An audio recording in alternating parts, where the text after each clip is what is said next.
I know I said I was going to limit the number of books that I am adding to my TBR this year, but sometimes I just can't help myself. It's time for another book haul.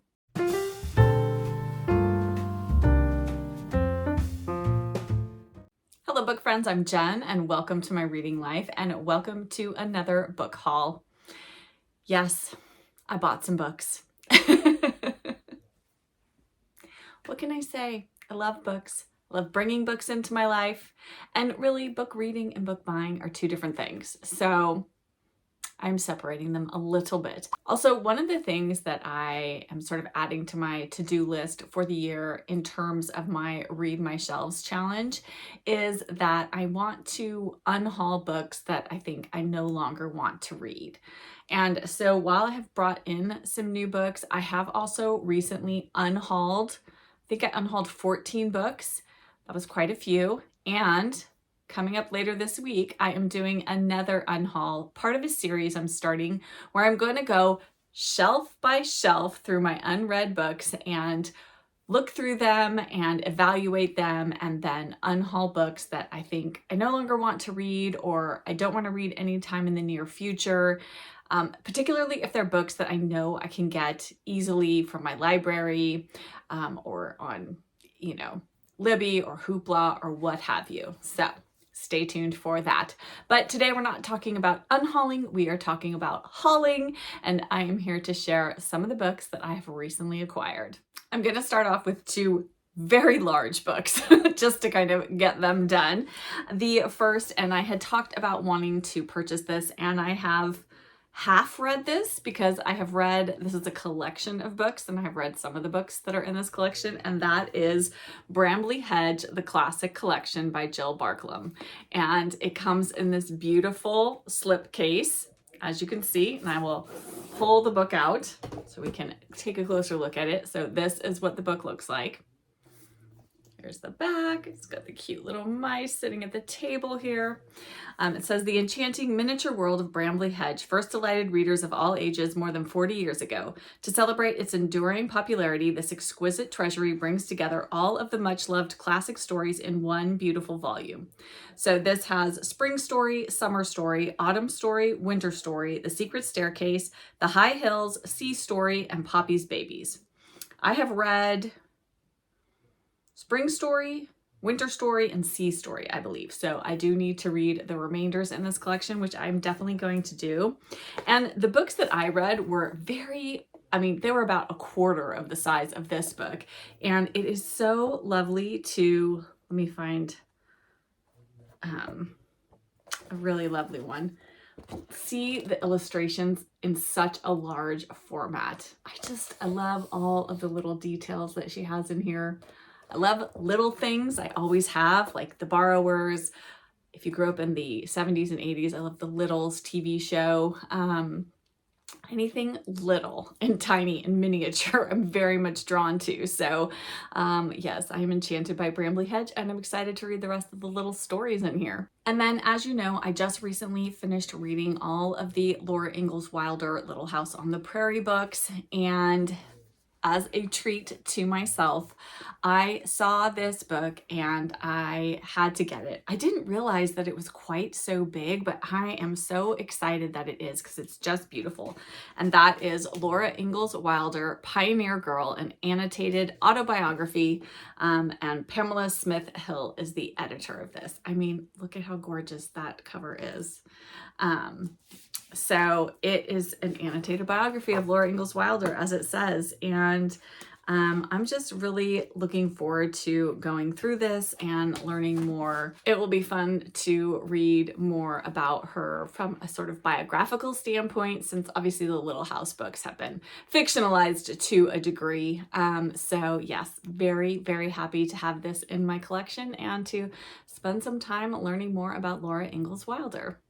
Next up, if you saw the short video that I put out the other day, you will have already gotten a glimpse of these next three books, but my family and I recently took a little mini holiday to the coast of California. We went to a lovely little seaside town called Mendocino, and they have a delightful bookstore there called the Gallery Bookshop. And if you are ever in the Mendocino area, I cannot recommend it enough. It is just a delight. And they have a bookstore cat called The Great Gatsby. I'll put a picture of The Great Gatsby right here so you can see him. Such a sweet cat, so soft, and just sweet. And he was just asleep on his little heating pad, and you know, it's a bookstore cat's life. That's what I want to come back in my next life, as a bookstore cat. But I found 3 books while we were at the gallery bookshop. I could have spent hours and hours and hours there. My son is not quite so patient. He did get some books as well. But the 3 books that I picked up, the first one was really just kind of a cover by, you know, description on the back by, and that is Restless Dolly Maunder by Kate Grenville. Now, Kate Grenville is an Australian author, and this is a historical fiction about Dolly Maunder, who was born in the 19th century in New South Wales on a sheep farm. And but she doesn't want to sort of kind of go into this, you know, farm wife kind of life. So she wants to, you know, build her life into something different. And yeah, so it's just going to follow Dolly's life, I think. And yes, I was just very intrigued by this, and I hadn't really heard anything about it. Has anyone read this? Let me know, because I love this cover. I think it's beautiful. And it was shortlisted for the Women's Prize for Fiction last year. So I've never read Kate Grenville before, but I'm excited to give her a try. And then next up, if you've been here for any length of time, you know that I am having a little bit of a love affair with Edith Wharton, and I'm part of a Gilded Age buddy read group. We've been reading Edith Wharton and other Gilded Age authors, but I saw this Edith Wharton book and I have never heard of this or ever seen it before, and that is Twilight Sleep. And I think this is about a mother. It says, Mrs. Pauline Manford is a busy woman, as any upstanding New York society lady should be. To manage a modern household is to hold the family together, staying on trend with all things helpful. But her daughter has horrible taste in married men, her ex-husband is unwell, and her son is struggling to forge a career for himself while his postpartum wife refuses to settle down from lavish partying. And then it sounds like there's an Italian actor headed to Hollywood, and there's a scandal. And yes, it just sounds really interesting. It says, this is Edith Wharton's oft-forgotten novel of modern motherhood and the pressures that lead women to reconstruct or completely escape their lives. Sharp and humorous, it feels as relevant today as it did in the 1920s. So very, very curious to give this one a try. It was written in 1927, so kind of a little bit later on in Edith Wharton's career. But yeah, so this was quite the little find. And then the last book that I picked up, and I couldn't believe when I saw this on the shelf. So there is a children's bookshop. I mean, it's all in one bookstore, but the gallery bookshop has sort of a children's books section called Bookwllll, which I just love. They have this little, that's their little kind of logo for Bookwllll. Anyway, so my son bought a few books, and while he was back there looking, I started browsing in the middle grade section as well. And I have never seen this author in the wild anywhere in California or any of the bookstores that I have visited in the US since I learned about this author, and that is Enid Blyton. And this is Malory Towers Collection 1. This is actually the first 3 Malory Towers books. So it's first term, second term, and third term at Malory Towers. I first heard about Malory Towers from Miranda Mills. I haven't read any Enid Blyton before, but I love books set in boarding schools, and so I'm very much here for giving Malory Towers a try. And now I'm kind of kicking myself because they had collection 2 in this same edition, and I feel like I should have grabbed it. Well, hopefully if I really enjoy this one, I can find the rest of the books in this same edition online somewhere. But this was such a fun little find in the wild, because it just doesn't happen that you see Enid Blyton in California bookstores. And then next are just a few books that I purchased online. And one of them is a book I've already read that I just wanted to have in my collection because I listened to the audiobook of this last month, and that is Raising Hair by Chloe Dalton. So thrilled to have a physical copy of this for my shelf. I will definitely be rereading this one and going through and marking some of the lovely passages that really just spoke to me when I listened to the audiobook. And it's such a beautiful book. Look at the end papers. I just, oh, so lovely. And there is, I love a map. Anyone else love a map in a book? And this has just a map of Chloe's house and kind of where the hare lived and went and the area surrounding her home. So yes, love a good map in a book. Anyway, I'm very happy to have this as a part of my collection. And then next up was another book that Miranda Mills made me do it. I should have a MMMDI. Or MMMDI. Miranda Mills made me do it. Yes. MMMMDI. I'm going to make a little acronym. Miranda Mills made me do it. And that is Bookworm by Lucy Mangan. And this is a memoir of childhood reading. And Lucy Mangan has a new book coming out that Miranda was just talking about recently in one of her videos. But she did say to read Bookworm first, because I think the next book kind of continues on from where Bookworm left off. And this is all about her childhood reading. And I just love books about books. So I absolutely had to get this one. And I'm going to dive into this one pretty soon. Actually, I might start it now. I don't know. Because I just finished a nonfiction book and I do like to have a nonfiction going, so this might be up next. But yes, very excited to read this, and Miranda Mills has sung its praises for years, so glad to have this in my collection as well.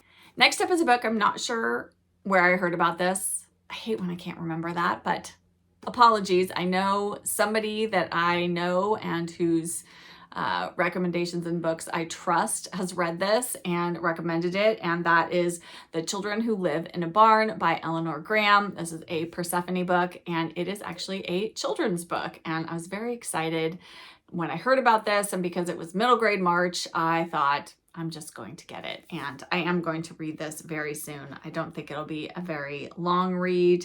It was first published in 1938. And I'll just read you kind of the little blurb here. It says, Miss Durden arrived shortly afterwards with a basket over her arm. It was her first visit to the barn, and she looked about her with a good deal of curiosity. So this is the place, she said. Just fancy. I shouldn't have thought anyone could live in an old barn like this, but you've made it look quite homely. Where are your brothers and sisters? Sue explained that the boys were doing their jobs, Bob for the farmer and the twins at the butcher's shop. Alice was picking up sticks in the spinney. Wherever do you all sleep? Miss Durden asked. The hammocks delighted her, and she declared that it must be far more amusing than living at home in the ordinary way. Give me back home in the ordinary way, Sue thought to herself, and anyone can have the fun of living in a barn. However, that was another of the things which could not be said aloud now for fear of the consequences. So, yes, very curious. And the end papers in this are just gorgeous. Love that.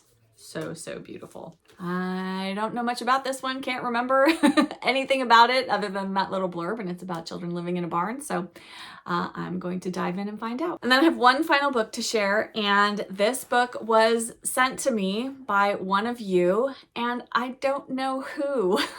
So please, if you're watching this, please let me know if you sent this to me so that I can properly thank you. And that is Agatha Christie's Miss Marple, The Life and Times of Miss Jane Marple by Anne Hart. And I had shared a while ago, oh my goodness, I think I found it last summer. Where is it? I have it down here somewhere. Yes. I found The Life and Times of Hercule Poirot in a used bookshop last year sometime. And then I had put this one on my wish list because someone told me there was a Miss Marple version as well. And so I'm so thrilled that one of you sent this to me so kindly.